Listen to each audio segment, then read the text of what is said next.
Hello, it's the 9th of December 2025, so that officially means I am 31. And here's a list of 31 things that I've learned in my 31 years of life. This is definitely a shout out first to my friend Nikita Denjo. We worked on a 24 for 24 series about 6 years back, and this year he reminded me that at 31 I need to do another one. So here I am. I'm doing it. I'm doing it. All right. Let me get my notes. This year is more about do more hard things, and that's essentially the theme of the video. So if you want to stop the video there, do hard things. That's basically what those 31 things are about. But let's go deep into it, right? Number 1, do hard things. Your brain rewires itself every time you choose the tougher path, and that shift changes you. Be the unreasonable man or woman. Now, the more I go through life, the more I realize that the more difficult things you choose to do, the more of a polished person you become, right? You often learn that things aren't that hard, or you needed to do something to ensure that you could get it. Let's say, for example, you run 5Ks every day, and one day you ask yourself, I can run 10K. You'll run 10K. 10 months down the line, 10K is nothing to you because you've been doing 20K, right? Same thing applies to life and everything about life. The more hard things you choose to do, the easier things become, and the more you hardwire your brain that difficult things can be done. It shapes who you are. It makes you a better person. It makes you a better whole-rounded person overall, right? So choose to do hard things. Your brain and everyone around you will thank you. All right. Next up, most things aren't rocket science. Once you start, you realize that they are far less complicated than they look. 2 months ago, or around this month, I believe in December 2025 or November, Elon Musk announced that one of his rockets in SpaceX has been used 30 times. Now, if you're not familiar with space exploration or rocket science, prior to SpaceX, rockets would only be used once. And that's what made rocket science expensive and complex, because you would only use one rocket. And once that rocket was spent, that was it. But now, SpaceX comes along and they make reusable rockets. They don't just make reusable rockets. They make a reusable rocket that has been used over 30 times. Basically, one rocket 30 times. Go to 1994, the year that I was born, and you will find that, and if you told a rocket scientist at that time, he'd probably think you're crazy. But Elon Musk and his team know that to make space exploration cheaper, rockets have to be reusable. And that's a complex thing. That's a completely complex thing. You're trying to launch a business in your hometown or launch a Shopify. What's complex about that in comparison? Don't get me wrong, it is complex, but in comparison. So if you think about that, if you gaslight yourself to think about it that way, then you will see that nothing really is that hard. You just have to lock in. This is also a message to myself, so I just have to lock in. All right, number 3. Find a hobby that makes you sweat. Your kids are watching, and one day they'll thank you for setting the example. Now, when I started running, I didn't have kids. And I enjoy running. I love it. I just ran my first marathon, which is a shock to me because I've been running for a long time. And this is the first time this year. It was the first year I attempted a full marathon. Again, do hard things. But every single time I come home with a medal, with something, my kids are so excited about it. They're excited about it for me. They keep asking me when they can join me in one of my runs. I play basketball with my son, and I love basketball, and he enjoys basketball now. And seeing him progress and thanking me for teaching him how to play basketball has been the most wholesome experience that I've had as a parent. One of the most wholesome, because there are a ton of them, actually. Seeing him thank me for teaching him that, and also seeing him become a better dribbler, a better ball handler at the age of 7. I see the appreciation from him, and I see that he's sort of emulating it, and that's how he enjoys spending time with me, by doing things. And I hope to pass on to him that he must do hard things, because hard things build character. I hope I explained that. All right. Next up, number 4. Speed is a skill. Oftentimes, they aren't smarter than you. They're just faster. Now, there are 2 things that you need to learn. Speed, how to do things fast. And the second, how to do things fast and ensure quality. Now, if you do those 2 things, you will be practically unstoppable. Now, think about the internet. And I challenge you to do this, right?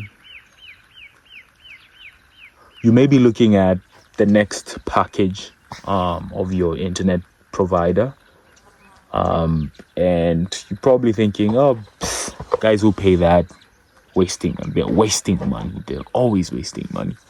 But I can assure you, if you are to upgrade your internet from, let's say, 80 Mbps to 100 Mbps or even 150, it will probably save you a couple of milliseconds. But your brain notices those milliseconds. And once you switch back, your brain will see those milliseconds. The usability and stuff. And that's why speed matters. Speed is up here. So the faster you are at doing things, the more people will choose you, because sometimes they just want things done fast. Then good, right? So if you can master both, which is speed and perfection, then you are unstoppable. You basically are unstoppable. Next up is master one thing deeply, then aim to be top in the world at it. The more you set goals for yourself, well, that wasn't the master one thing deeply. Become an expert at your field. And then once you do that, don't aim to be the best in your country. Don't aim to be the best in your continent. Aim to be the best in the world.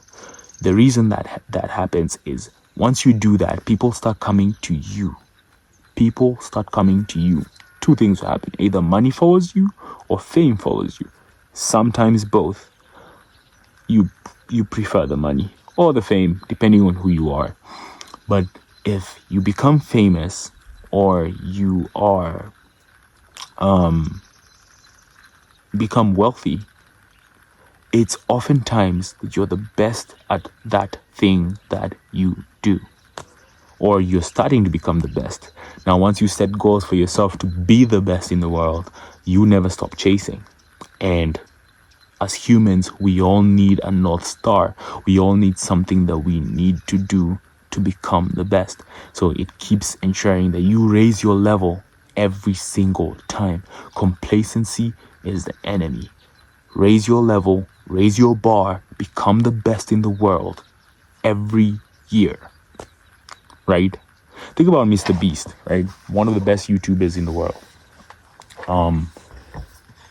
His bad video has about 40 million views. That's how the bar is. Recently, he's been getting a lot of backlash because his videos have been receiving about 60 million views. I want you to think about that for a second. 60 million views is a bad video for him, because his best video is at 150 million views.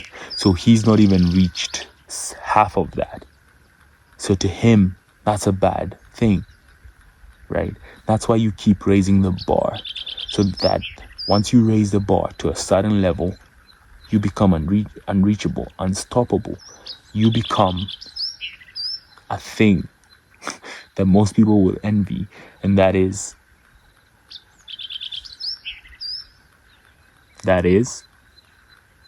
well, define that for yourself. It's all up to you, my guy. Number 6. When it comes to disrespect, respond swiftly and clearly. The more vocal you are about your boundaries, the less anyone will cross them. Now, at 31, you realize that you collect a couple of boundaries along the way, and you have to communicate them and voice them. If you don't voice them, you welcome people to test them, right? And being sad about it, being angry about it, does not help anyone if you don't communicate your boundaries. Communicate them efficiently to anyone and everyone who crosses those lines. Do not allow a second chance. Strike like a cobra. The faster you are with disrespect, the faster no one will ever touch you on that, right? You learn that the hard way as well. The less you communicate your boundaries, the more people test them, because they don't know them and they're trying to find out where they are. Don't let people fuck around and find out. Let them find out at first try. Full stop. Number 7. Rule of thumb. When it comes to kids, it's always serious. Don't assume otherwise. Start at a 10 and de-escalate appropriately. Now, the perks of taking care of another human being is taking care of another human being. Once you're taking care of another human being, you realize, especially one that can't raise their voice or communicate quite efficiently like an infant, you have to treat everything at a level 10. At the most serious and utmost serious point, that's where you start off. You have to see it as the worst thing just happened, and then once you confirm it's not the worst thing, you de-escalate to the level appropriate for that emergency or case. I can give you an example with that, especially with my own kids. Now, this is a rule that we share, that my wife and I share. If our youngest baby at the moment coughs and just coughs, we immediately check. Doesn't matter. Or we hear them choking or something. Let's say we hear them do anything, fall, anything really. You show up, see, confirm with your eyes, treat it seriously. It doesn't matter where you are in the house, right? Show up, Doesn't matter who's with the baby. Doesn't matter if I know the baby's with my wife or my wife knows the baby is with her or me. One knows the baby is with me. We check on the baby immediately, then assess the situation. Sometimes she falls down and we show up, look at her, go back because it wasn't that serious. But treat it as serious until you confirm that it is not. Okay? If you don't know where your baby is, and I hope that never happens to you, one of the main tips that they teach in first aid, especially when you have kids, is if you're looking for your baby, start looking in the most dangerous areas first. The pool, all those areas. Look for them in areas where they would actually drown or do anything. Look for them in those areas first before you look for them in the safe areas. Assume the worst, then de-escalate.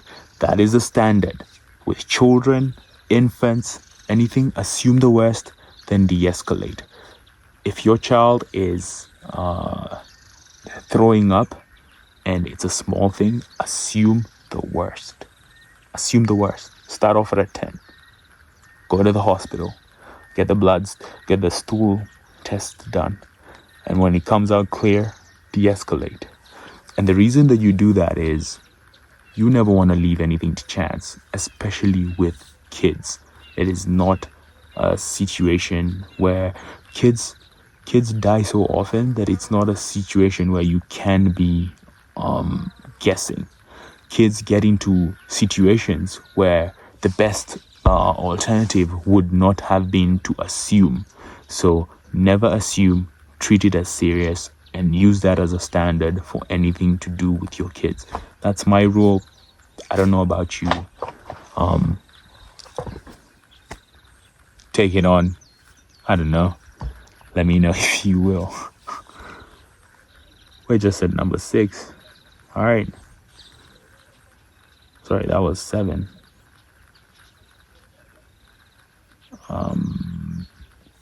Okay, number 8. Your body is the only thing that's actually keeping a score on you. Think about that. Take a year, get important checks done.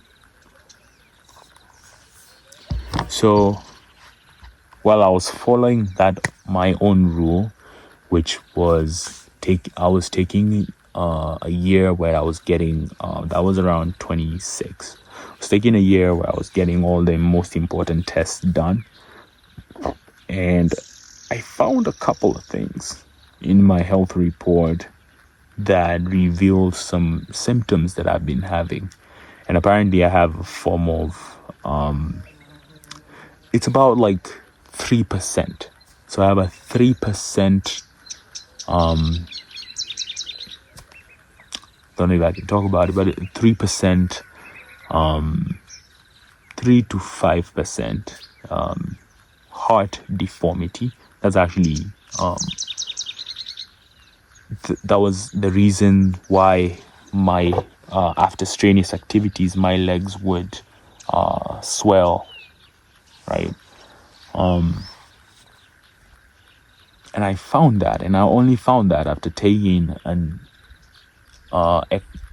echocardiogram of my heart. My ECG was fine, and my ECG continues to be fine, or EKG, some people call it, but my heart has a slight deformity, a 3 to 5% deformity that explained certain symptoms, it's going to get worse with age if I don't work out or if I don't maintain a healthy lifestyle. So, and I only found that out after taking myself to one of those tests. It was a routine checkup. I didn't have to do it, but I did it, right? And I know some of these things, especially where I'm from in Kenya, they cost money, but I would encourage you to do those tests. If you're a guy, do and above 30, do a prostate antigen, do an EKG if you have an Apple Watch, you can do it. Do a what's this thing, electrocardiogram, especially if you're into running and fitness. Do one so that you know the lengths you can push your heart to. Do a blood sugar test. It's 100 shillings. You can catch diabetes quite early if you do that. Especially do a fasting test, one where you haven't eaten before. So early in the morning before you take anything, do a fasting test. Regularly just check on your blood pressure. Blood pressure is one of the things that can kill you. It's a silent killer. It's been labeled a silent killer. So get that done as soon and as early as possible. So your body actually keeps score and keeps a count on you. So the more unhealthy things you eat, the more you work out, it's gonna show, right? All of those things will show. And as someone who's been obese before, and as someone who's also active and has been active and obese, sad face, do those things, like get checked, maintain a healthy lifestyle, eat healthy, try to eat healthy. I know it's not that easy. It's something that I struggle with a lot. I love cookies, so it's especially now I'm somewhere, I'm in a country that they make some of the best cookies, and I'm struggling, guys. I'm trying to eat healthy. I'm struggling. Yeah, but that's it. I believe we'll end section or part 1 right there.